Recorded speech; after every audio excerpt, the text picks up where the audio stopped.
Morning students. आज का हमारा टॉपिक है फाइलम मोलस्का के क्लासिफिकेशन का पार्ट्स सेकंड। इससे पिछले वीडियो में हमने फाइलम मोलस्का के क्लासिफिकेशन का पार्ट फर्स्ट पढ़ा था और उससे आगे का हम इस वीडियो में समझते हैं। देखिए, उपवर्ग ओपिस्थोब्रैंकिया के लक्षण देखिए। कवच इनमें छोटा होता है, ओपरकुलम विहीन या कवच का अभाव देखने को मिलता है। दूसरा, शरीर पुंज में जो है विसरल पुंज में ऐंठनदार या ऐंठन विहीन भी हो सकता है। तीसरा, गिल हृदय के पीछे पाए जाते हैं। चौथा, एक आलिंद, एक वृक्क और एक जनन ग्रंथि इनमें पाई जाती है। पांचवा, तंत्रिका तंत्र इनमें सरल तंत्रिकीय अर्थात ऐंठे हुए पार्श्व अंतरंग लूप का इनमें अभाव होता है। छठा, एक लिंगाश्रयी और लार्वा इनमें वेलिजर होता है। सातवां, नितांत समुद्रवासी होते हैं। और गण इसके अंदर उपवर्ग ओपिस्थोब्रैंकिया का गण पहला है सिफेलास्पीडिया, जिसमें पहला लक्षण है कवच इनमें पर्याप्त रूप से विकसित होता है। सिर स्पर्शकी ढाल युक्त होता है। तीसरा लक्षण, इनमें पार्श्वीय पार्श्वपाद या पालियां स्पष्ट दिखाई देती हैं, स्पष्ट होती हैं। उसके उदाहरण है एक्टियोन और बुल्ला। दूसरा गण है एनेस्पीडिया। पहला लक्षण, इसमें पर्याय समानीत कवच रिड्यूस्ड सेल अथवा आंतरिक होता है। दूसरा, पार्श्वपाद पालियां इनमें सुविकसित होती है। तीसरा, सिर एक जोड़ी ग्रहण धरो या राइनोफोरस से युक्त होता है। उदाहरण एप्लीसिया या समुद्री खरगोश, सी हेयर इनका उदाहरण है। अगला गण है तीसरा, टेरोपोडा, जिसमें पहला लक्षण है कवच विद्यमान होता है या फिर इसमें अभाव होता है। दूसरा, तैरने हेतु पार्श्वपाद पख इनमें पाए जाते हैं।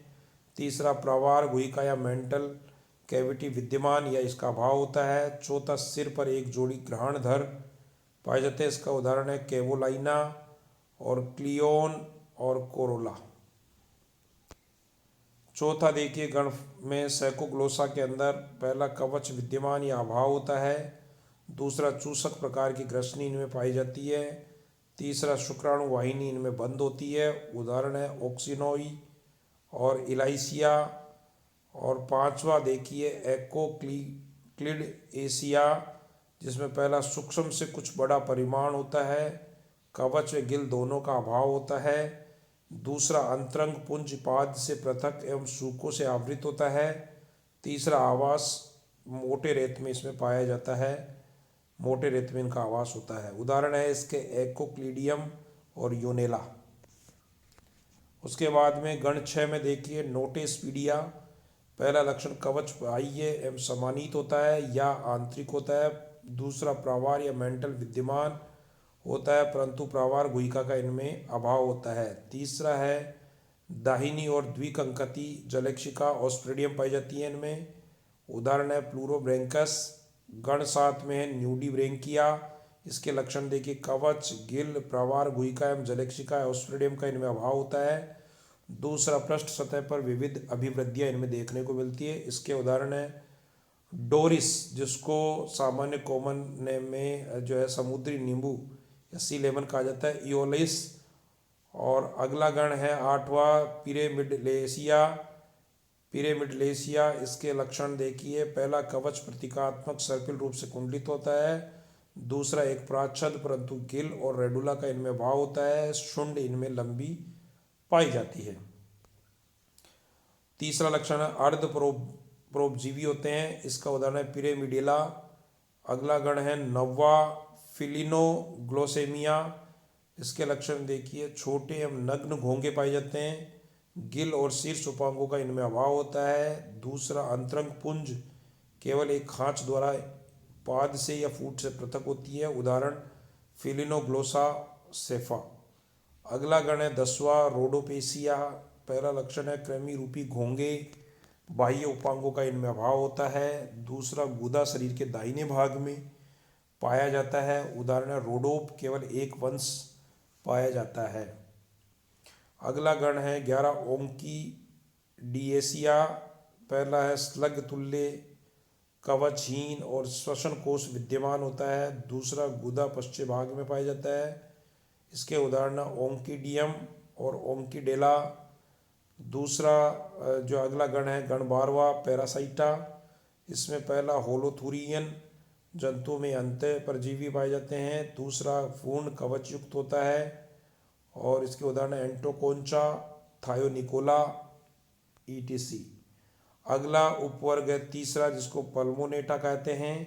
इसमें शरीर पुंज अव्यावृतित या डिटोटेड होता है। दूसरा कवच उपस्थित या अनुपस्थित। तीसरा प्रवार गुहिका या फुफ्फुस कोश आगे दाहिनी ओर एक छिद्र सहित होते हैं।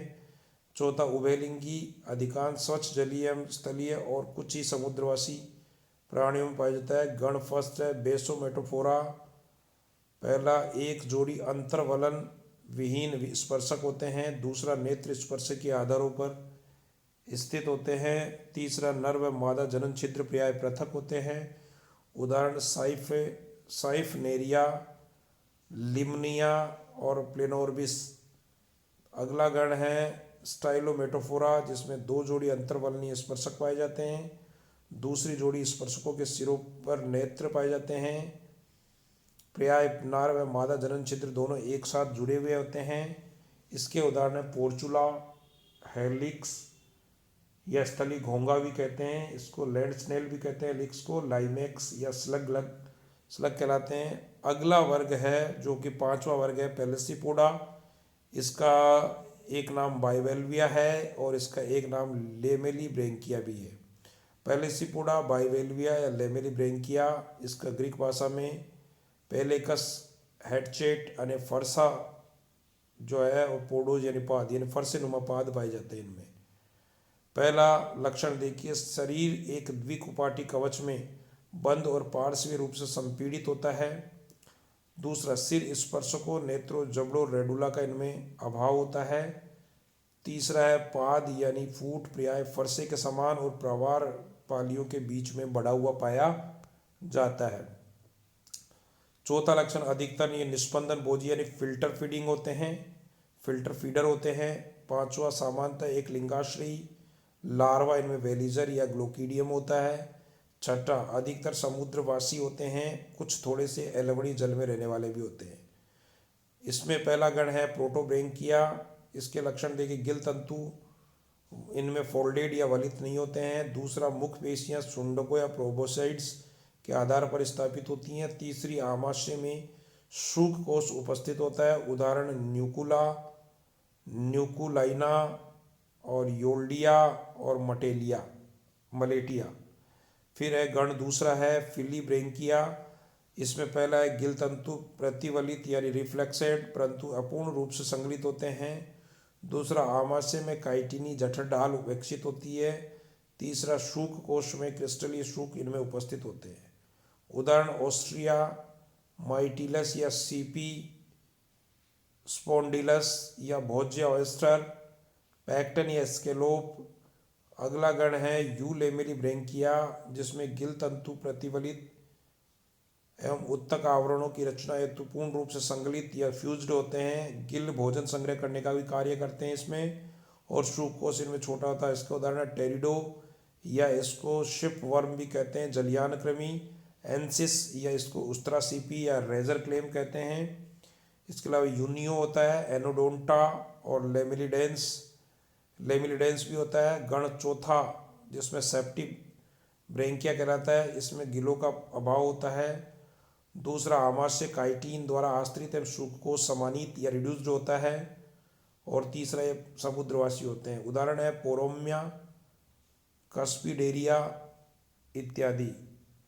अगला वर्ग है सिफेलोपोडा या सिफोनोपोडा। ग्रीक भाषा में केफेल का मतलब होता है हेड या सिर, पोडोज यानी फूट, तो सिर पे पाद पाए जाते हैं, सिर पे पाद पाए जाते हैं। इनमें पहला देखिए, शरीर इनका पृष्ठ अधर रूप से लंबा होता है। दूसरा लक्षण, कवच बाह्य या आंतरिक या अनुपस्थित होते हैं। तीसरा, सिर स्पष्ट और बड़ा तथा सुविकसित नेत्रों सहित होता है। स्पर्शकों और साइफन के रूप में पाद और रेडुला उपस्थित होता है। चौथा, एक लिंगाश्रयी परिवर्धन सीधा होता है। अर्थात इनमें कोई लार्वा अवस्था नहीं पाई जाती है। पांचवा, ये समुद्रवासी और मुक्त प्लावी होते हैं। और इसमें उपवर्ग देखिए नोटिलोडिया या टेट्राब्रेंकिया।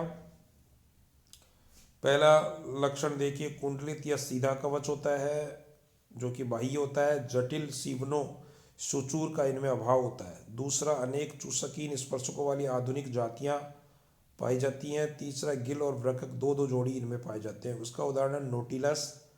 अगला उपवर्ग दो है स्मोनोइडिया। इसमें जो है लक्षण देखिए विलुप्त है इसमें आने वाले जीव। दूसरा, कवच बाह्य कुंडलित होता है, जटिल पटोर सीवनों से युक्त होता है। इसका उदाहरण है पैकिडिस्कस। और तीसरा उपवर्ग है सिलोइडिया या डाइब्रेंकिया। इसका पहला लक्षण देखिए कवच आंतरिक या अनुपस्थित होता है। दूसरा, स्पर्शक संख्या में कम चूस्को सहित होते हैं। स्पर्शक संख्या में कम चूस्को सहित होते हैं। तीसरा है गिल और वृकक एक एक जोड़ी होते हैं। इसमें पहला गण है डेकापोडा। इसमें डेका यानी 10 यानी 10 भुजाएं होती हैं जो दीर्घित और जो स्पर्शक कहलाती हैं, और 8 छोटी होती हैं। सॉरी, 10 भुजाएं होती हैं जिसमें 2 दीर्घित यानी बड़ी होती है जो कि स्पर्शक कहलाती है, और 8 छोटी होती हैं। इसके उदाहरण है लोलिगो या स्क्वीड, सीपिया या कटलफिश। और तीसरा स्पाइरुला या सर्पिल कवच।